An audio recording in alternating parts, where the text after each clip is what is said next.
Hello, and how are you? We are here. Yes, we are doing a series of marriage education. And so far we have done, last time we did a lesson on how, and we did a lesson on bad reasons why people get married. Bad reasons why people get married. And let me remind you one reason that we talked about. We discussed about so many of them, but let me just remind you of one of them that we talked about last time. We see that people don't get married because it is practical. Marriage is not theoretical, really it is practical. It's something that is done practically. But you don't get married because it is practical.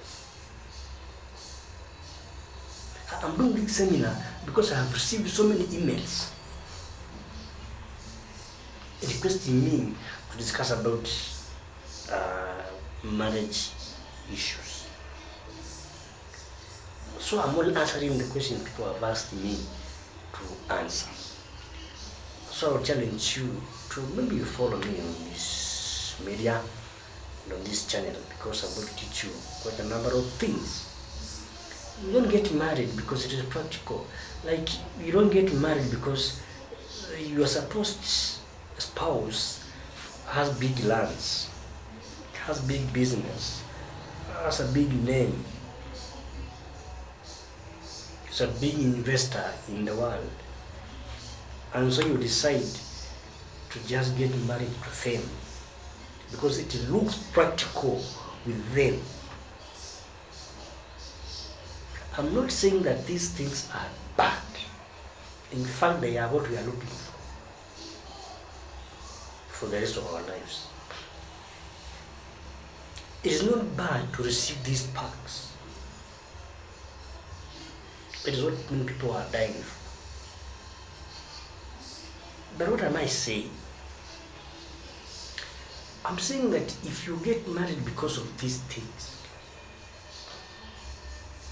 for example, you never see a business entering your house. You leave the business outside there and go home. The business not being in a sitting room. The business won't be in a bedroom. You won't see big houses entering your house. I mean, you won't take these houses to your home. No. You won't take these Lexus and big cars inside your home. No. You will leave them outside and get inside the house and sleep there. What if these things are not present? Or what if you get married because of these things and they are sort of? What if this person decides to tell you that you're not going to have a share in these things? Will you still get married to them?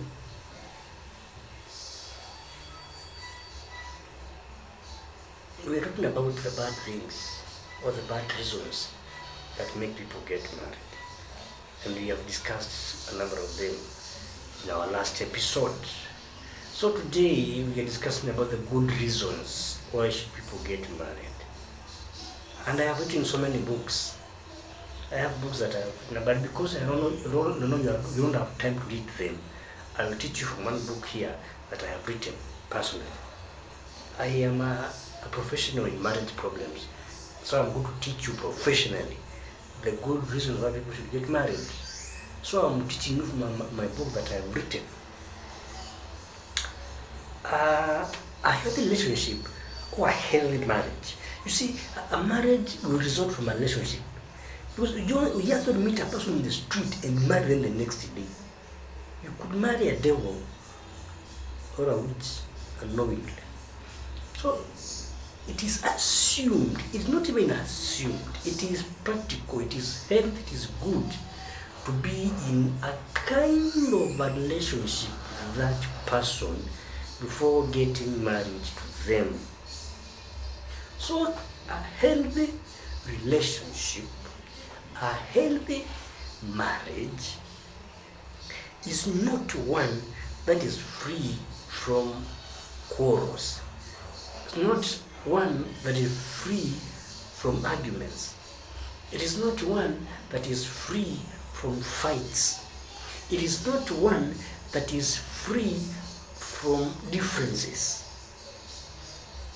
A healthy relationship, a healthy marriage is a relationship with a healthy argument, a healthy fight, a healthy difference, a healthy quarrel.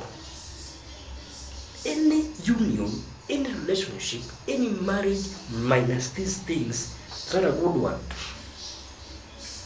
I'm talking from Arizona, but I come from Kenya, where they have a statement in Swahili that says utamu wa ndoa ni makelele ya bibi.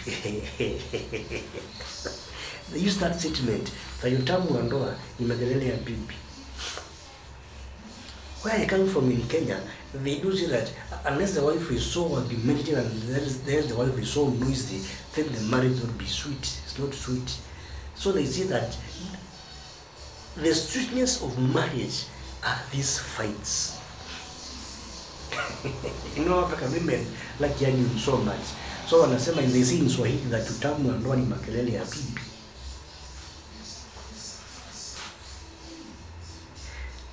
So a healthy relationship and a healthy marriage is a marriage that has these things inside them. Okay, what do I intend to mean when I say that a healthy one is a relationship that has these arguments? What I mean is that not only are fights inevitable, even in the happiest marriage, they can actually be a good thing for a relationship if they are fought, if they are handled, if they are controlled from a healthy direction and from a good point of view. They are good if they are handled, if they are taken care of in a healthy manner. What does this mean?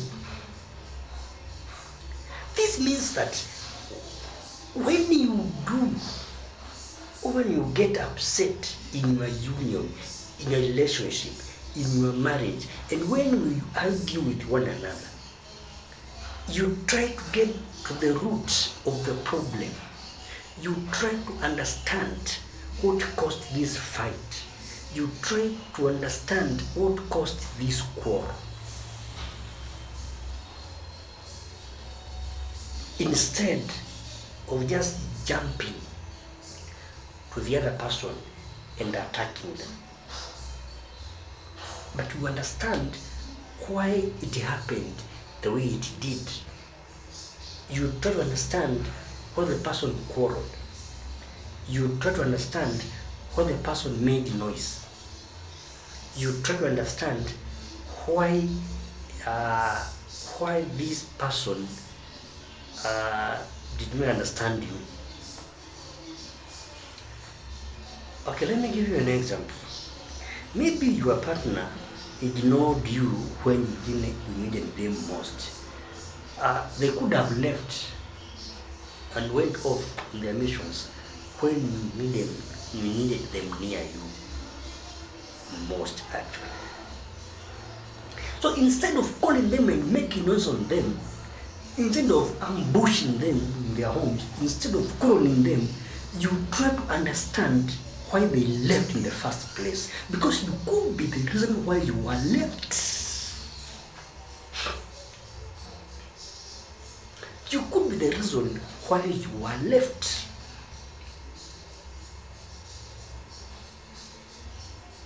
You could be the problem. It may not be them. It could be you. Well, as it could be them, not you. So, trying to understand why it happened is what we are calling a healthy fight, a healthy quarrel. Instead of calling them careless, heartless, and useless, and foolish, you need to try to understand why it happened that way.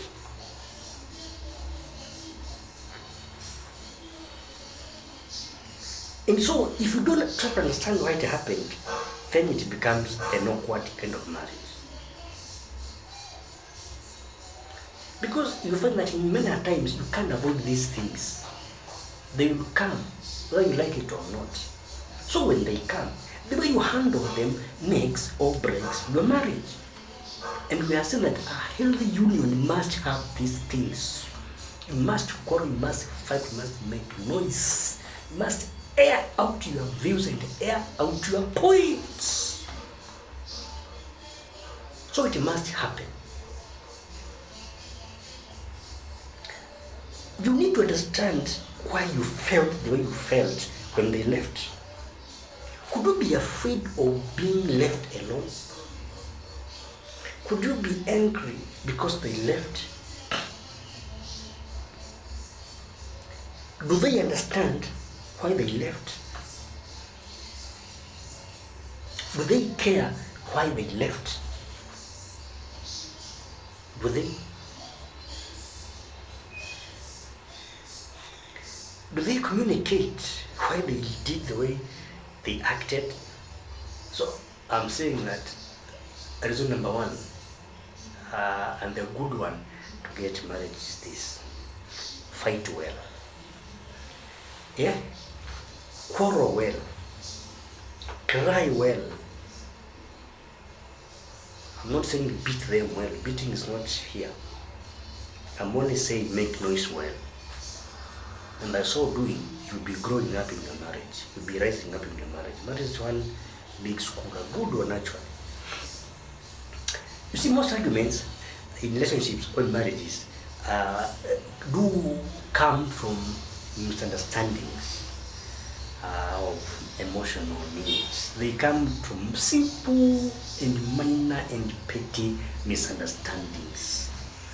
But that also means that there is an opportunity for both of you to figure out what each other's needs are. And you must be able to meet those needs if you figure them out well. And so, when these things are done from a point of mutual understanding and a point of mutual relationship, this is how arguments and fights can be healthy in a relationship or in marriage. And when you do fight, it's important that you forgive each other and you forgive yourself for doing it. You don't keep bringing up old and past issues. You don't keep reminding us of past issues. Last year you did ABCD. Last year but two you did this and the other. Now you have done it again and again. That's foolish now. If a fight arises, it is fought, it is discussed, it is forgiven. Let bygones be bygones and let sleeping dogs lie. So this habit of bringing up issues here and there, bringing up a past issue here and there, this shows some kind of immaturity in one of you or in both of you. Again, fights are inevitable. So you need to make sure that you are fighting well before you get married. I have said that in the other episode, that you don't get married to solve your fighting issues. If you are fighting, you will fight much more when you get married. If you are fighting good, you will fight better. If you are fighting worse, you will fight worst when you get married. That's the problem now. I'm saying that you don't change the situation, you only improve it. So if you are fighting your relationship, ensure that when you get married, you fight better. And you fight good. This is what my book says. I have written these things down. But because you don't have time to read, let me just teach you. So follow me and listen to me as I teach you these things. Otherwise, just be prepared to deal with a 1 month or 1 day marriage or a very long, miserable relationship, or a very long, miserable marriage. If you don't understand the connections and the logistics and the happenings of these fights, arguments, and quarrels, you are going to have a short, hard, complicated marriage, or a long, miserable, and a dead-end kind of marriage. So try to understand and connect these things well, because a marriage union is a do or die, until death does you part. There's no room in between you to separate or to divorce. No, handle your fights well. Handle your quarrels better. Be wise enough to control your emotions in this marriage, because we are saying that fights and quarrels are inevitable. Remember that utamu wa ndoa ni makelele ya bibi, and I'm adding ni makelele ya bwana. But because women talk too much, ni makelele ya bibi. That's what they're telling me in Kenya. You know, I come from Kenya and I'm talking from Arizona right now. I'm in Arizona right now to speak. So I'm airing this message from Arizona. I'm still teaching you the good reasons why people get married. You have, okay, when you got yourself in that relationship, you had some similar views. You had some identical kind of thinking. So even as you get married, have some kind of similar thinking, have some kind of similar and identical world views and visions of life and of your future. Make sure that what you figure out, it may not be quite exactly what the other person figures out, but let them be identical. Let them be almost the same. Let them match in a point or another. Before you get this marriage, before you go to the altar and take those vows, stop and ask yourself about your relationship. Are your lives going in the same direction? And do you share the similar, or do you share identical views? Do you share similar kind of thinking? Do you have the same formula of handling issues? Or do you have friction when it comes to life's decisions? If you had friction in your relationship, the friction gets hotter when you get into marriage. You are fighting on how to go to a picnic in your relationship. You've been fighting on how to handle your outings when you get married. And probably you never have any one single outing when you get married. If you are fighting about outings in relationships, you won't have even an outing when you get married. So if there was friction in the relationship, it will get hotter when you get married.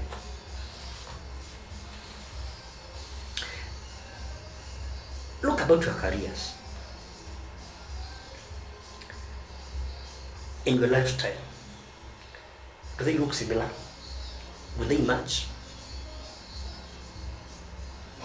They may not match word by word or point by point, but they should connect somewhere. Somewhere, they should wire them. They should be connecting at some points here and there, because differences have to be there. But they should be connecting at one point or another. So if they don't connect at all, then you are headed to doom. You will better stop and cancel and quit that relationship and that marriage. Remember, it is better to have a broken relationship than to have a broken marriage. It is better to break that relationship. If your relationship does not work, how dare you think that your marriage will work? If your relationship is not working, your marriage is going to die. And it's going to kill you. Because like we have said, marriage does not change issues. It improves them. It improves your condition. It improves from where you are. It raises you up from where you are to another level. It could be bad or good, whatever. So don't get married thinking that things will change. They only move to another direction. Look, if one of you wants to be an actor, for example, to be an actor, I'm only giving you an example of an actor, to be in Hollywood theaters, in Hollywood movies, and the other person is comfortable living and working at home, how will you two people cope? You are acting like here I am now in Arizona. You are acting now in Arizona, and the other person is in somewhere in Senegal, in Africa. You're supposed to shoot a movie for 9 months. The other person is in Africa, somewhere waiting for you. How will the both of you two cope?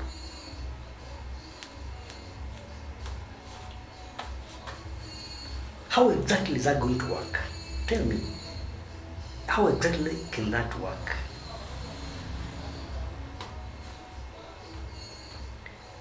Are your dreams almost alike?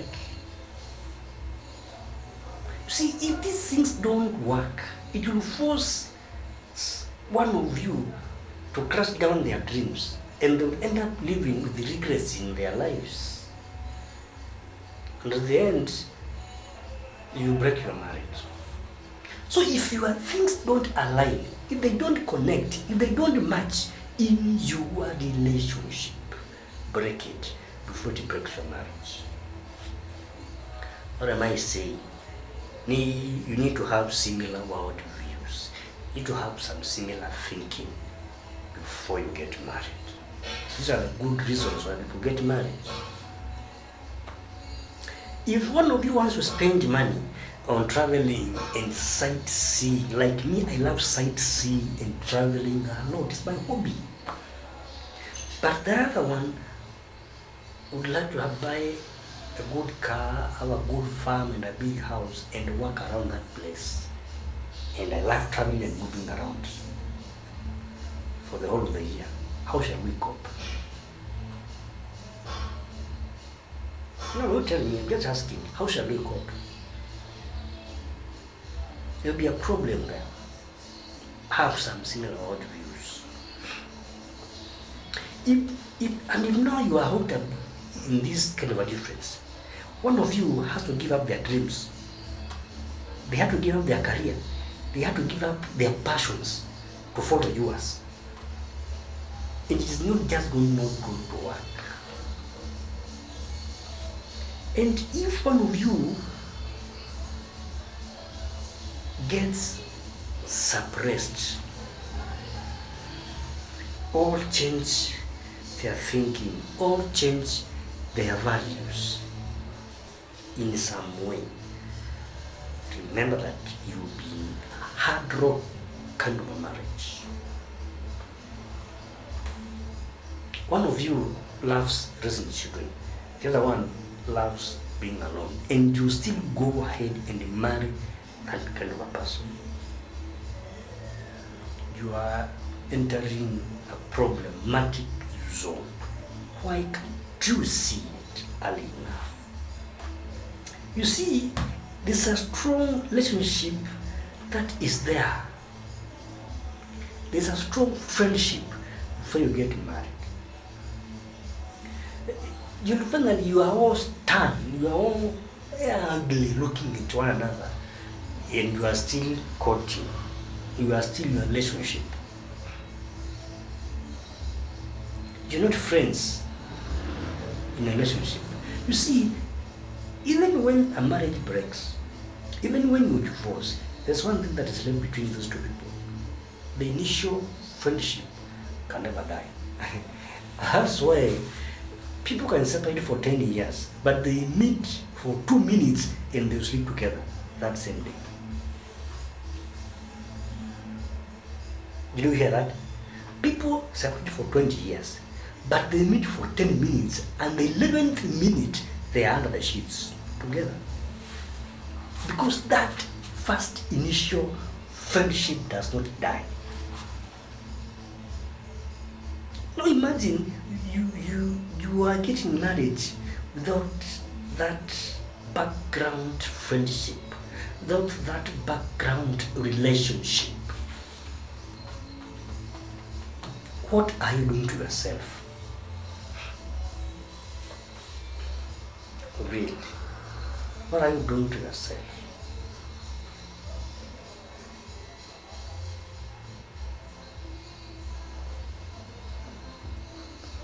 I'm only asking, when things break up, what will be left in your marriage? So cultivate that initial relationship. Cultivate that initial friendship. It is what keeps you going. Even when you fight, remember that I love this person before I got married to them. This brings you back to them. But if there was nothing to hold on in your relationship, when fights come up, you just break up in the first minutes. It is a fact that any long-term relationship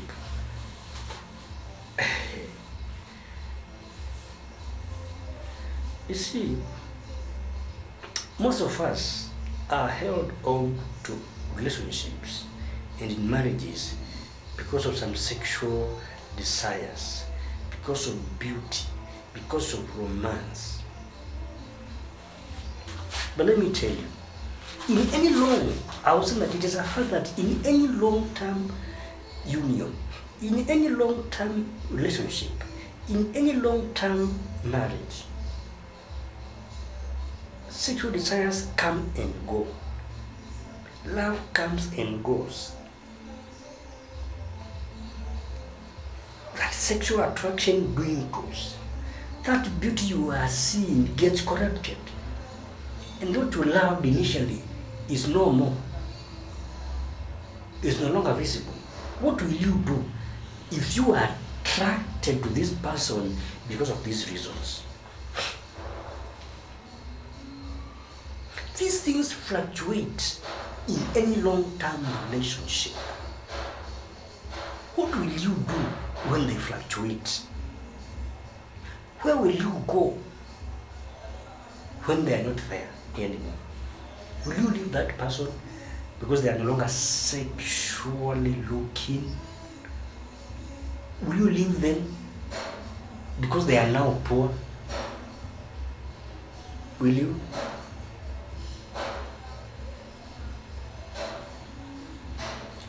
So it's best to have someone you can count on when these other things occur.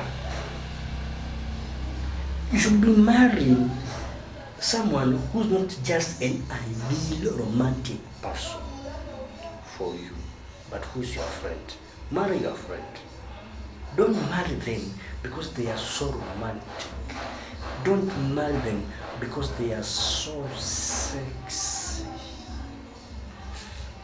Don't marry them because they are so beautiful. Beauty is in the eyes of beholder. Don't marry them because they are posh. They live in posh homes and they drive luxurious cars. These things are good. But marry someone who is your friend. Because you can marry someone who has these things but is not your friend. When fights and quarrels occur, where will you turn to? If the person is your friend, you can turn to them when things get hard. But if they are not your friend in the beginning, whom will you turn to? A good relationship involves accepting one another unconditionally. It involves accepting one another unconditionally. With their mistakes, with their stupidity and everything, you accommodate the other person with his or her characters and qualities and qualities. They might annoy you in some ways and they may piss you off in some other ways. But at the end of the day, you want to be there for them. And they will want to be there for you because you accepted them with all what they had. Because you cannot change any person's nature. They cannot even change themselves. So you accepted them the way they were. So if things go haywire, you can turn to them. You don't get sick of each other because you loved the other person in the beginning. You don't get sick of them when things get the opposite direction. But when you do need your space, neither of you takes it personally. They understand one another. Marry a person who understands you. Marry a person who you can understand. Marry a person you think in terms of we and us, not mine, not me. It should not be my house, it should be our house. Not my car, but our car. Not my children, but our children. Not our house, my house, but our house. Not my farm, but our farm. Be with a person you can think of and talk of in terms of we, not of me or mine.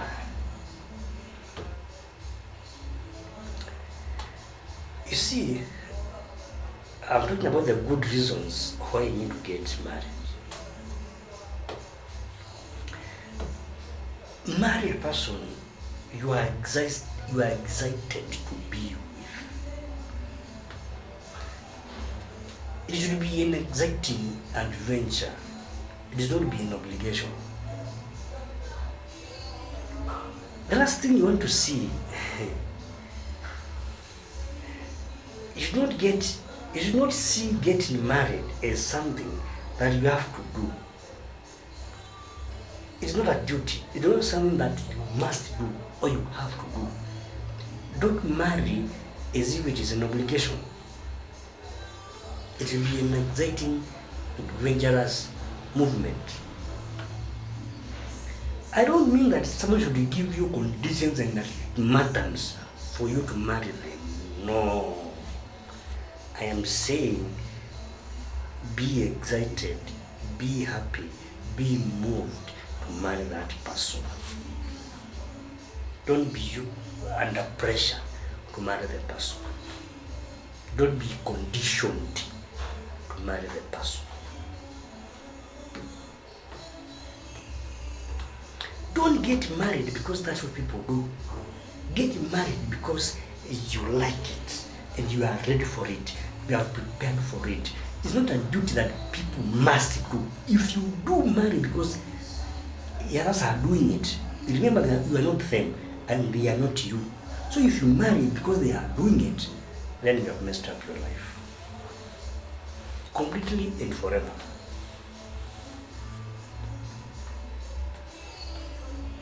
It's not that people do it, so you must do it. No. A marriage or in any relationship is something that is created by two people. It is a project, not an obligation. You create the environment for living together. You create the environment of getting married. You create the environment of communication. It is you create this project. It's not obligation that was enforced to you. No. It is a project that will create both of you. And like any project worth doing, like any project worth attempting in life, it can be challenging in many times. But it's not also, it should also be exciting in the end. It should be worth it for both of you. Are you excited that you got married? Or are you worried that you got married? Are you excited that you are planning to get married? But remember also, don't get married out of the excitement. Because the excitement is a mood, it's a feeling, and it dies away.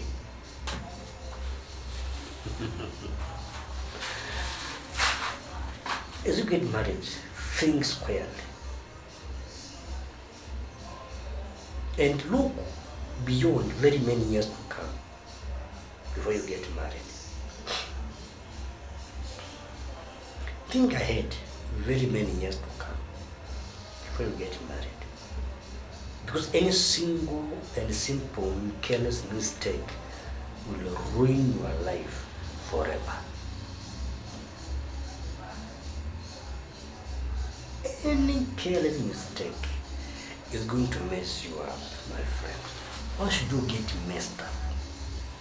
I'm just discussing the good reason why you should get married. Just the good reasons why you should get married. And so, my friend, I've told quite a number of them. There are very many, but I'll still continue talking about them as we go on in our teaching here in Rosy Media. So, I'm urging you to think properly, to think squarely as you get married. Discover what you want in this union. Be aware of what you want in a union, in a relationship, in your marriage. And by so doing, you will have one long, interesting kind of marriage. Otherwise, you may be crying forever. Let me wish you a good plan as you plan to get married. And for those who are already, married, and they may be missing a thing here or there, don't worry. God fixes things up. Join me on Raising Up Media, and I'm going to teach and show you how to do these things. Don't worry about it. Don't worry. Things can be fixed and they can be corrected here and there. So let me wish you a happy marriage. Let me wish you some good plans, some good, well thought of plans as you contemplate getting married. Thank you very much. Let me pray for you. Father in heaven, thank you for this teaching. Help us have the good reasons for getting married. For we pray in Jesus' name, amen.